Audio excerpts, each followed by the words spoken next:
There's never a dull moment when it comes to gold, and that includes crimes that involve gold. And this story is no exception, as we're talking about one of the world's largest gold heists has taken a shocking turn that involves reverse alchemy. I'll explain in this video as we explore.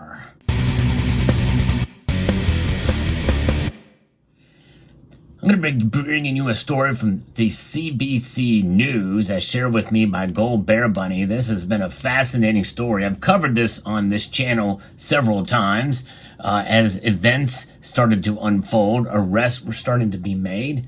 3 more need to be arrested, but this is quite an interesting and fascinating turn of events in the Toronto Pearson Airport gold heist.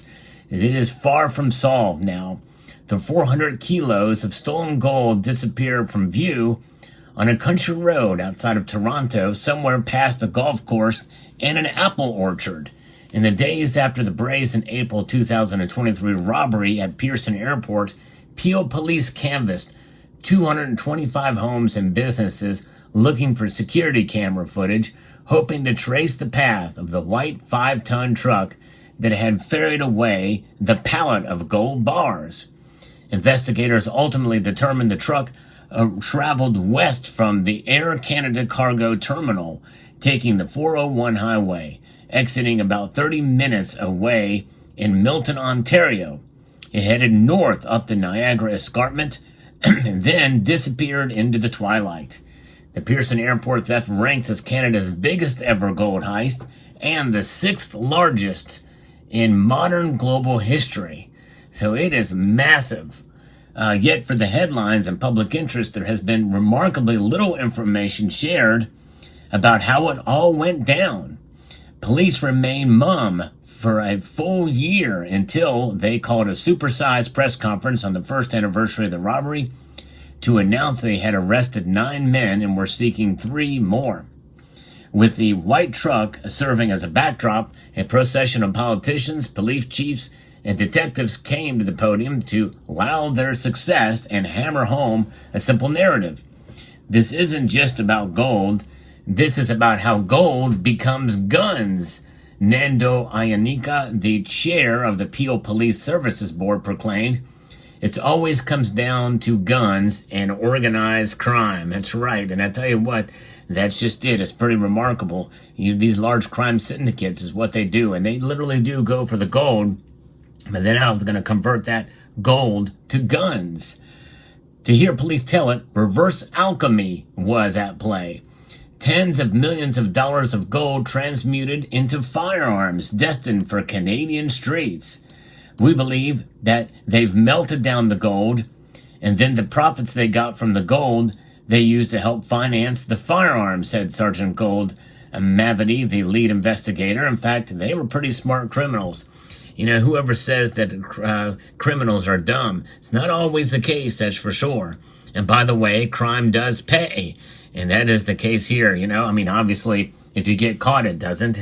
You end up paying. But nonetheless, if you get away with it, and 3 so far have, at least according to the publishing of this piece here, which is just really a couple days old here. So it's crazy what's going on here. The briefing lasted almost an hour, but was light on details. There was no explanation of the charges laid or pending against the 12 subjects, nor was there any discussion of which organized crime group police believed was behind the theft. Exactly how the bars were melted down was never disclosed.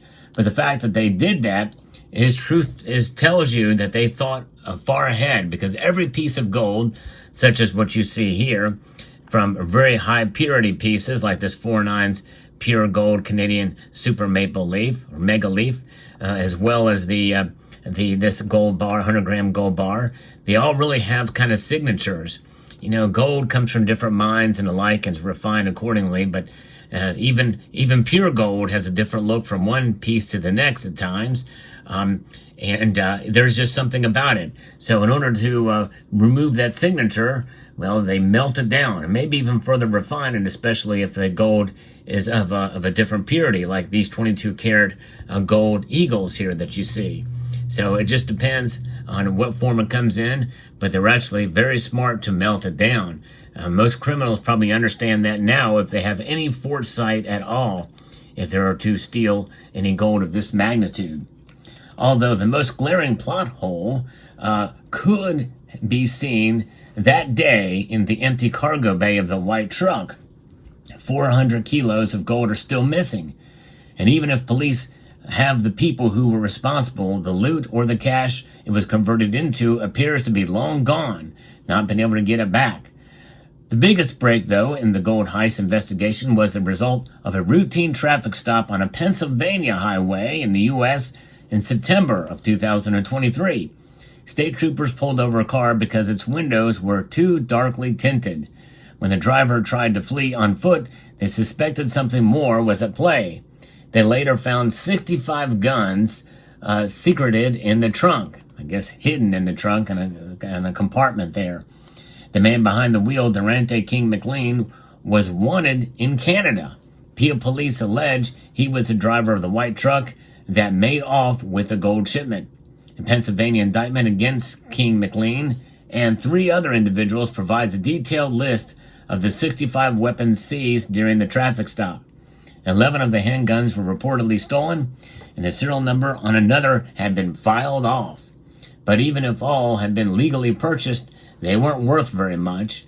CBC News compiled prices for the weapons from manufacturers' websites, most retail for under $500. In total, all 65 could have been obtained for just over $34,000 in U.S. dollars. 400 kilos of gold is a lot of gold, said David Soud, head of research for security consultancy IR Consilium, and an expert on how criminal organizations use gold to finance their activities. This is an awful lot of guns unless you're arming a militia or unless you're planning to corner the market completely for guns in Canada. Soud says criminal organizations gravitate towards gold because of its status as a universal currency. Amen. There's a lesson to be learned from this, and this is one of the good things that came out of this story is people, it brings attention to gold for anonymity. And you don't get that with anything else other than gold and silver, obviously. True anonymity. And yes, you could say, well, Bitcoin provides some, but there's a lot of tracking mechanisms with cryptocurrencies out there. But gold provides anonymity. And it's not a bad thing to want anonymity in terms of your wealth. It's one of the reasons why we hold it, is universal wealth and universal and anonymity. So that's great. So, and it's a way to transfer their profits anywhere in the world outside of controls and oversight. True that. That's exactly right. But the idea that someone staged the Pearson Airport robbery to finance a gun running scheme doesn't make sense to him. It's kind of shocking.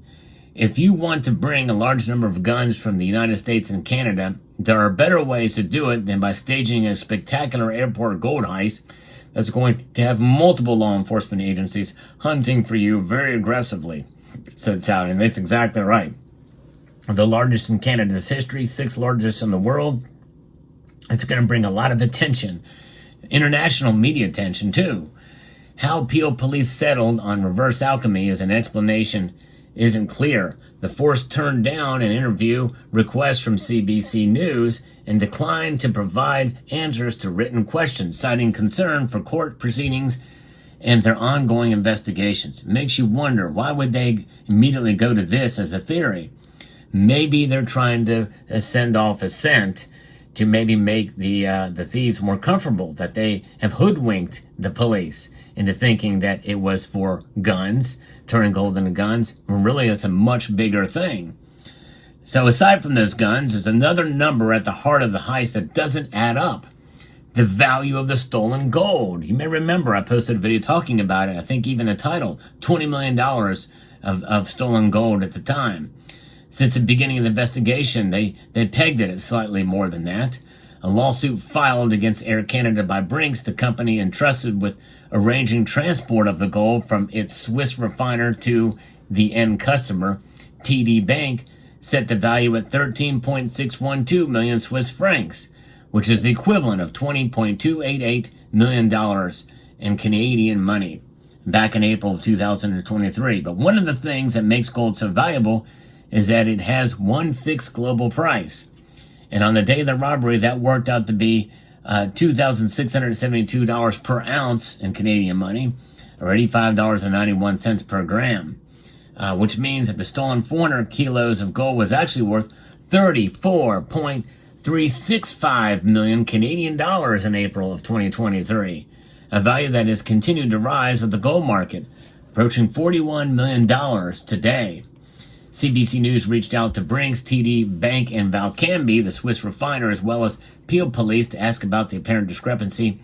No one would answer the question. So another mystery in this report about what's going on there with the gold. Pretty crazy. Other basic details about the stolen shipment are also lacking. At the April press conference, investigators disclosed for the first time that the shipment contained 6,600 bars of various weights and sizes. No breakdown was provided, but basic math says that most of these bars must have been tiny, more like matchboxes rather than bricks, usually pictured in Hollywood heist films. In fact, this very one may be the form that they came in, like this, 100-gram gold bar. Now, this is the Swiss variety, the Pamp Suisse variety, not the Valcambi. This is a Valcambi 50-gram gold bar, but so it's about this size. It's about the size of a matchbook. It's crazy. Wow, it's pretty amazing. That very well could have been 100-gram size bars. And then the bricks usually pictured in Hollywood heist films. And Valcambi makes these cast and minted bars ranging in size from 1 gram to 12.4 kilograms. And much that's an odd weight, but it may be that they're measured in tolas. And very well possibly could be the case there.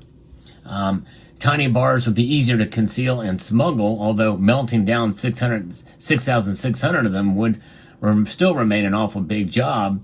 As part of their investigation, Peel Police charged Ali Raza, whom they described as the owner of the Mississauga, Ontario jewelry store, with possession of property obtained by crime. No explanation was given, but police refer to 6 crudely made gold bangles worth $89,000 and they had recovered. They also provided the media with photos of welding torch and melting rounds or molds that they say were used to help dispose of the gold.